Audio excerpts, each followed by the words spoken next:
Once upon a time, in a distant land, there lived a certain little boy. He washed his hands, brushed his teeth, and went to school like all good little boys. But unlike the others, when it became time for music class, he wasn't filled with excitement. When his parents and teachers learned of this, they knew there was only one thing to do: send him to the land of music.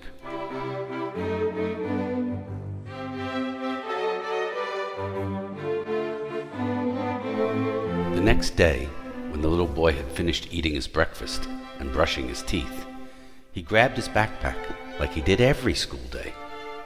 Instead of walking him to where the school bus was, as he usually did, his father instead took him on a different walk, which ended in an enormous door.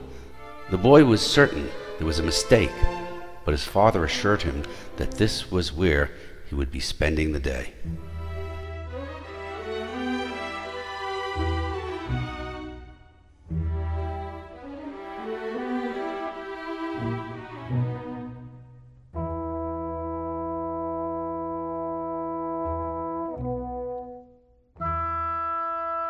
There was a little platform where the organ sat, and as he walked through, the pipes spoke to him in a rumble and a whistle. "I'm the conductor of the land of music, and you must be the one that doesn't know the joys of music," said the conductor. "You will have to remain here till your heart learns the joy of music. Follow the path upwards, and you shall come across the fortress of beat." The boy promptly left, confused at what sort of a place this was.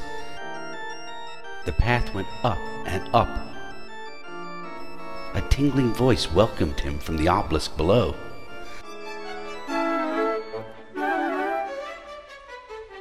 "Good day, young sir. What brings you to the fortress of beat?" He ushered the boy forward to where two instruments were locked in an argument.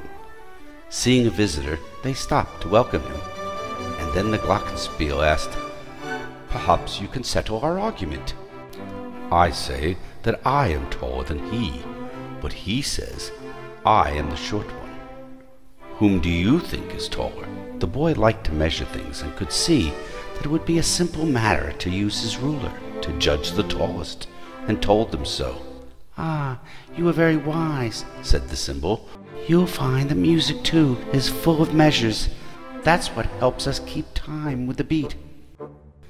And then he pointed to the end of the plank. "You should go that way. It's faster." The boy stepped off the plank, as he always did what he was told to, and he found himself bouncing over toward the major drum, landing clumsily before him. The major's bell boinged at him. "Clang, clang!" "Settle down, little bell. This is a guest," said the major. The boy explained why he was there and asked for the major's advice. "How did you like the ride over here? That's what beat is all about. It gets you moving. I suggest you just bounce around on the drums a little bit until you find the joy of music. And if that doesn't work, you could ask up at the Castle of Ears," suggested the major drum. So the boy bounced around for a bit on the drums, and though it was fun, he decided it would be very difficult to do his math homework this way. And so he continued up and up toward the Castle of Ears. He came to an intersection where a bagpipe and a trumpet were playing tag. The boy inquired why they were running around so much. "We both love marching about. It's great exercise," shrieked the bagpipe merrily. The boy supposed that it did sound a bit like Jim, which he liked. "If you want to find the joy of music, you should talk to the old trombone. He's always laughing so much. You must know something of joy," suggested the trumpet. So the boy walked over to the trombone and made his introductions. "Maybe you're just overthinking it. I'd try losing yourself in the music a bit more. You could start by losing yourself at the Castle of Ears. There's lots of tubing in there." The boy looked up at all the tubes, but he was far too short to reach any of them, so he decided to head up the path to find another entrance. He climbed up and up to the top of the castle, but he could see no way in. At the very top of the castle, he saw two figures, so he shouted over to see if they could help him find the joy of music. "If you've made it all the way up here and still not found it, you might as well hit the high notes," suggested the saxophone.